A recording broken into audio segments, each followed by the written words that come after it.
Okay. Hello again. This is lessons from the discipleship curriculum. Let's see. It's called Life Changers, and it's what we've been doing in Kids Gospel Zone. It's not what we've been doing in Sunday school. So I know it's quite a while, probably at least 2 months or more since we did Kids Gospel Zone.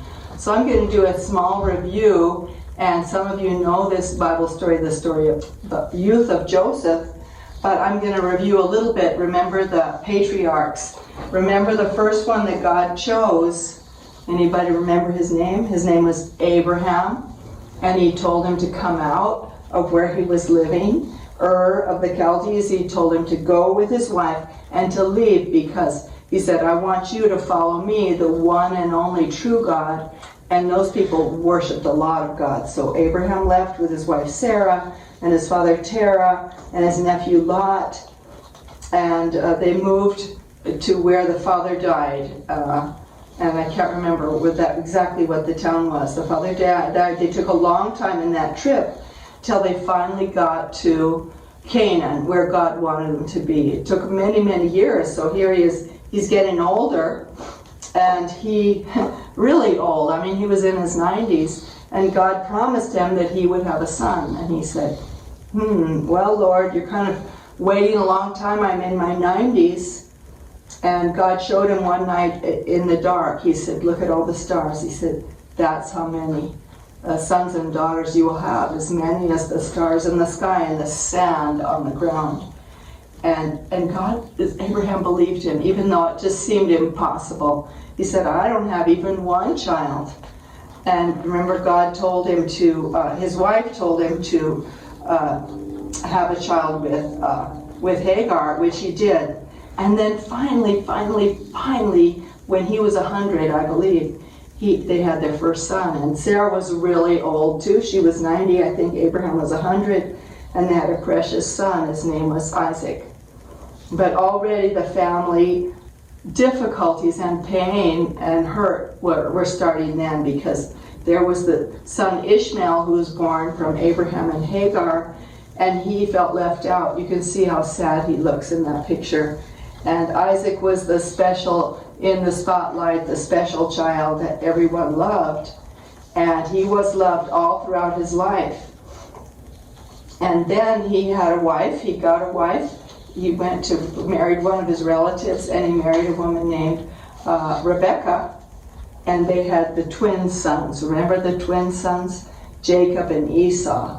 And here's another bit of favoritism. These are things that happen, sad, hard things that happen in families sometimes.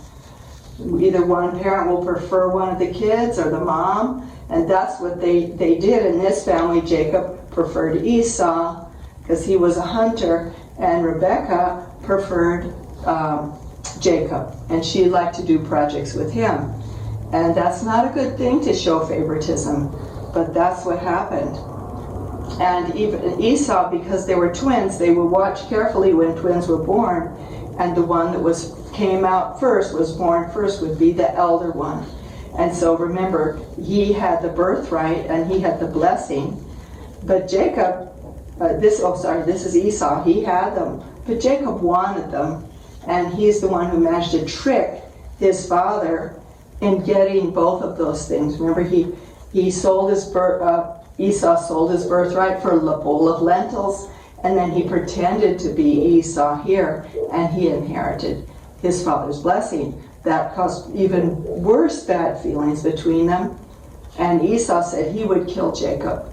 And so Jacob had to go away, and there he went with his uncle, and so here he is many hundreds and hundreds of miles away from home. I don't think he saw his parents again before they died.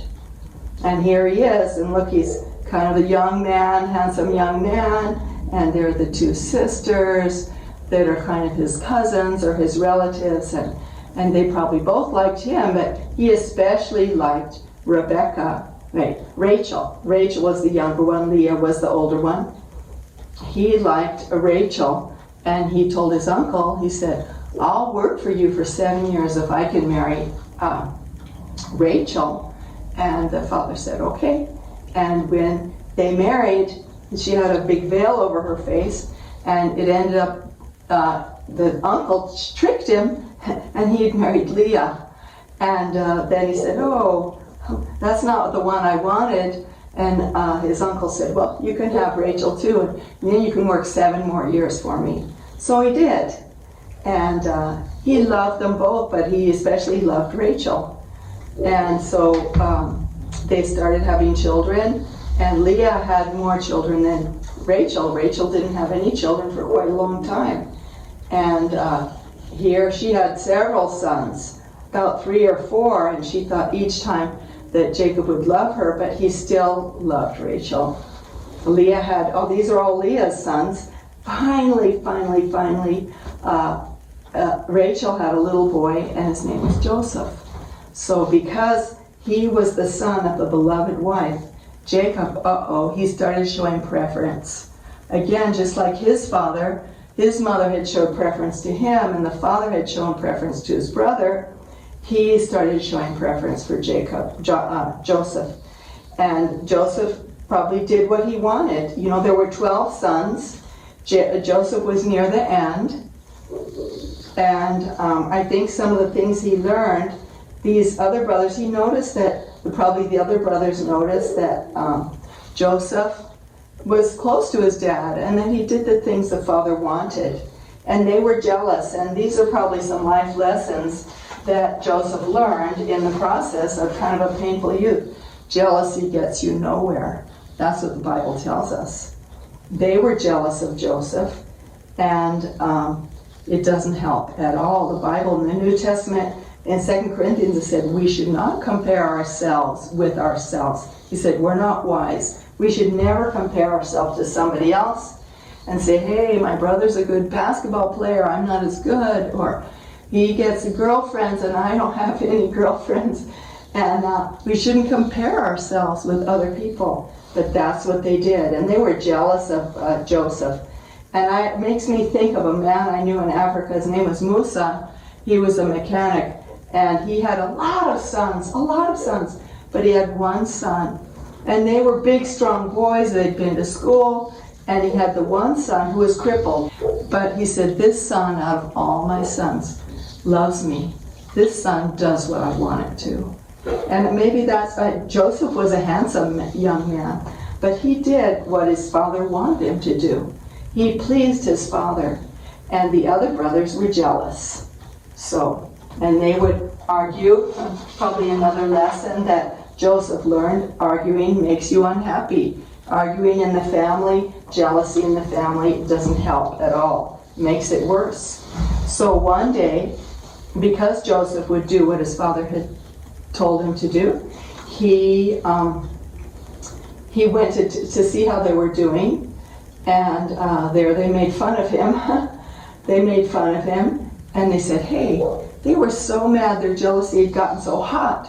They said, "Let's kill him. Let's kill him." And that he had a coat that his father had given him, and they said, "Let's take him and we'll kill him." And the other brother said, "No, let's just throw him in the pit." And they threw him in like a dry well, and then when the traders came along, they sold him. Oops.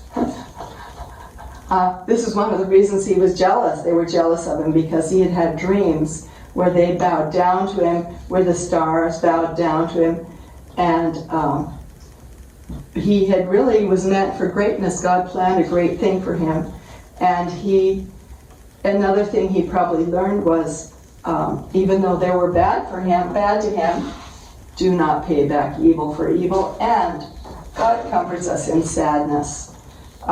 Even though he was rejected, hated by his brothers, he didn't turn back. He didn't return bad accusations on them like he turned on them.